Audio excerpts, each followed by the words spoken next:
السلام عليكم ورحمة الله وبركاته. عاملين ايه يا حبايبي؟ هنعمل مع بعض النهاردة البابا غنوج بطريقة سهلة وبسيطة جدا، وطعمه مختلف وحلو جدا جدا جدا. تعالوا اقول لكم على الطريقة اللي انا عاملة بيها البابا غنوج ده. هبدأ بقى ان انا اجيب معاكم البتنجان بتاعي. انا بجيبه بتنجان كبير محمل، ما يكونش صغير، عشان لما بيستوي بيقل في الحجم بتاعه. هبدأ ان انا احطهم على النار بالشكل دوت. لو عايزة تحطيهم في الفرن برضو مفيش مشكلة. هبدأ بقى ان انا ادخل ظهر المعلقة كده في قلب البتنجانية، لقيتها استوت طفيت عليها. بدأت ان انا احطها على طبق وقشرتها. هبدأ بقى اجيبهم، يا اما اهرسها بالهراسة يا اما احطها في الكبة.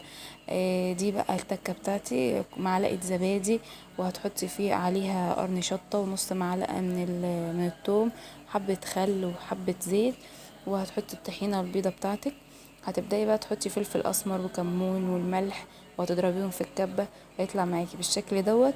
بألف هنا وشفا. متنسوش لو اول مرة تشوفوني اشتركوا في قناتي عشان يوصلكوا كل جديد.